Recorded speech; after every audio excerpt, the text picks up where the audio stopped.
Tell me when you're rolling. You're good? You're rolling? Good. You're only going to get one game. Took an elbow in the nose, underneath the basket. I blew my little whistle and it got stuck. In Brazil, they shoot referees. We're going to borrow $150,000. For 2 months, I never sold one. We got 2 whistles worth $75,000 each. Now, we sell 20,000 whistles a day. It's an absolute honor and pleasure to be here with Ron Foxcroft. Ron, I want to get right to it. Yes. I was reading that back in 1976, when you were at the tender age of 30, Yes. you were officiating an Olympic gold medal basketball game. Yep. You remember it vividly? I remember it well. Okay. I remember. Yes. They said I was too young. They said you were too young. And when I got there, they said, Canadians can't play it and you can't referee it. You're only going to get one game. Well, look, history was made. From what I read, some sort of an event occurred that led to an idea that would contribute to sporting and the way sports were officiated around the world.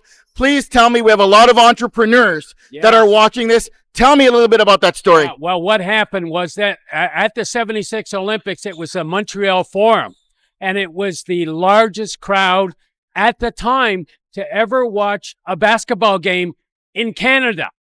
And, of course, to start the game, they played the national anthem.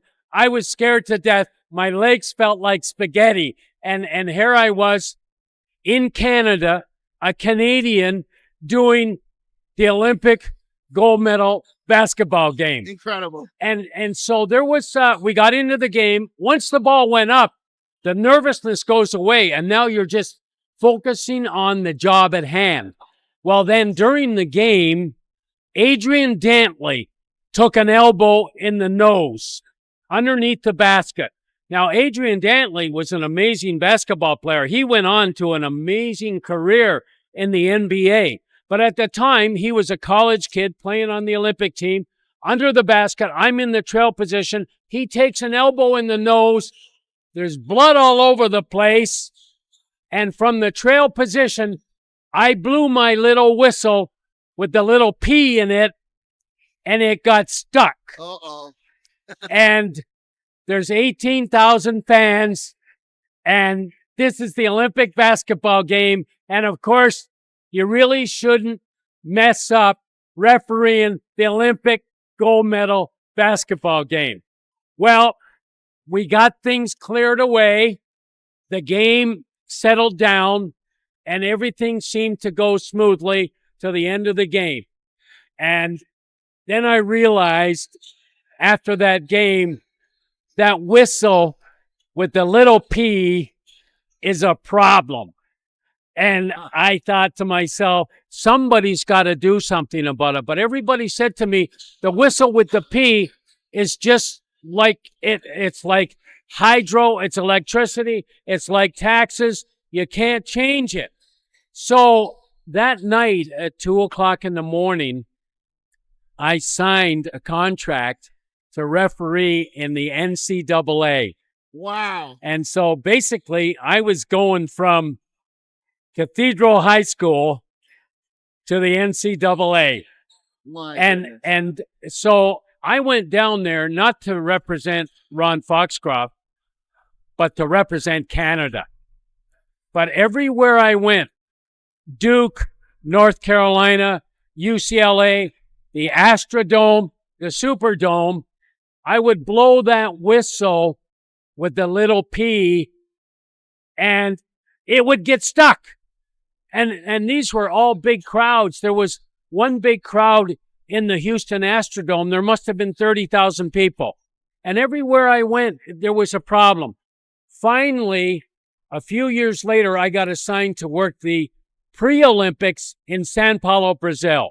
And there was a play under the basket. The score was tie, Brazil and Uruguay.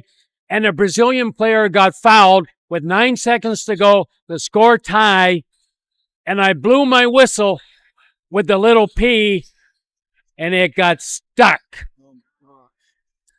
The difference between a disappointed crowd in Montreal and an angry crowd in Brazil they shoot referees. Wow. So there was a melee, a mini riot, and it took 20 minutes to clear the gym, and the score was tied. We resumed the game. Brazil won the game. And I lived. And I got on the airplane, went back to Canada, and I said to my wife, Marie, we're going to borrow 150. We had no money. Okay. We're going to borrow $150,000, and I'm going to design a P-less whistle. To which Marie said, you've been in Brazil in the sun without a hat. You're crazy. And so I didn't listen to Marie. My family apologized to everybody and said, Dad is crazy. Ignore him. Oh, boy. So I hired an engineer, a scientist, Wow. a PhD in sound, and a music teacher. And everybody gave me credit for $150,000 because at the time I owned Fluke Transport. And they said, if you own Fluke Transport with the slogan, if it's on time, it's a fluke, you must be honest. And so 3.5 years, I worked with the engineer, a scientist, a PhD in sound, and they were all a lot smarter than me. And that's where I learned my lesson. Always surround yourself with people smarter than you. 100%. And have 2 ears and 1 mouth. And use proportionately. And I listened to all those people. And we ended up with 2 prototypes. And my wife said, we owe $150,000. You have 2 prototype whistles. That's $75,000 a whistle. I went across Canada because I loved those whistles. They were ultrasonic. They were 125 decibels. And I went across Canada to sell. For 2 months, I never sold one. Oh, brother. My wife said, we got 2 whistles worth $75,000 each, and we owe $150,000. Then the phone rang, and I got assigned to work the Pan American Games in Indianapolis, Indiana. I took my whistles down there. I booked myself into the dormitory where 400 referees were living, and I put my 2 whistles under the pillow. And there was 400 referees in this dormitory. At 2 o'clock in the morning, I went upstairs and put my heels up against the wall, and I blew the whistle, and 400 referees came running, and they said, what is it? And I said, it's a Fox 40. Oh, there it is. It's a Fox 40. And they said, can we buy it? I said, nope. They're on back order. Okay, that's incredible. Incredible. What a story. And that's what led it. That's what led to. Yep. And now we sell 20,000 whistles a day in 140 countries, made in Canada by Canadians. Okay, listen to that. So for all those entrepreneurs that are watching out there, okay, we've just heard some gems. Number 1, surround yourself with smart people, okay? Smarter than me. Smarter than yourself. And number 2, 2 ears, 1 mouth, use it proportionately. I'm going to ask you to do a favor to the viewers right now. Yeah. A lot of people have amazing ideas. Yeah. But they fail to make them real. They just stay an idea. Yeah. What advice can you give to young budding entrepreneurs on their journey to success? Perseverance. Perseverance. If you believe in your heart, you can do it. You must have perseverance. Everybody told me it can't be done. I ignored it because in my heart. First of all, you have to have a problem to have a solution. And you can't solve a problem if you don't know what the problem is. So first of all, you need to know what the problem is. And then you need to come up with the solution. And the solution is, if you believe in your heart that you can do it, that you have the solution, then you need one thing. You need a belief in yourself, for sure. And you need perseverance. You can never give up. Incredible. Golden advice. You know, what really resonates is the fact that he created an occasion to make demand. The whole creativity of creating a buzz and making a statement, taking that whistle out to the dormitory and blowing it out to make that statement, to get attention from people. And then, of course, the whole idea about the back order as well. Just incredible.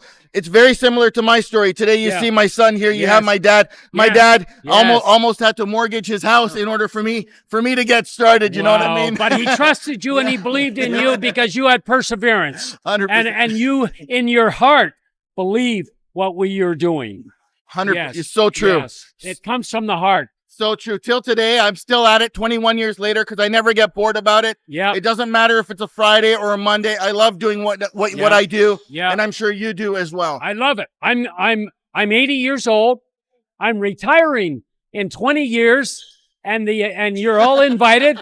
and I'll tell you what the agenda is when I retire in 20 years. The agenda is no speeches, hamburgers, hot dogs, no speeches. And 3D crystals. Yes, Yeah. yes, There you go. yes. Speaking of 3D crystals. Right, yes. Speaking of 3D crystals, Uzzer, can you pass me the crystal that you helped me to make? That is absolutely, you know what? My heart is throbbing when I looked at that crystal. When they showed me the crystal at Center Court at Cathedral High School, when I started refereeing, my heart, it was 15 minutes ago, my heart is still throbbing when I saw that crystal. That crystal is going on my desk for the rest of my life. Awesome. It is absolutely amazing. It is amazing. And I want you to come down to my office when that crystal is in the middle of my desk. Well, we'd be honored to. I want to hand over the crystal to you. Just grab it out of the box there. Yes. And it's heavy. It is heavy. It's the real deal. And people ask, is it acrylic? Is it plastic? Here, Wow. Ron is telling you it's heavy. It's the real deal. Can you just grab that box from him there? That is amazing. All right. So, Ron, there's a whole team that goes into doing something like this. You have a flat image. We have artists that have modeled it to make it 3D. And then they are employing lasers to laser fire that image so it's floating in the center of solid crystal where it will never wear, tear, or fade away. Any words to the entire team that is so excited to have made this for you? I have never received a gift like this. I've received a few honors, the Order of Canada, met the Queen. I've never seen or received a gift as beautiful as this. This has just completely put me to the ground. Thank you from the bottom of my heart. This is beautiful. Thank you, Ron. Thank you to the team. Thank you to all those out there that own your own 3D laser boxes, that own your own jet minis, that are hustling to make success out of a business and really go out there and put food on your table, working for yourselves. Congrats to all of you. You heard it from Ron himself. Very well respected in the entire industry and known around the world. Thank you, Ron. My pleasure, and thank you very much from the bottom of my heart.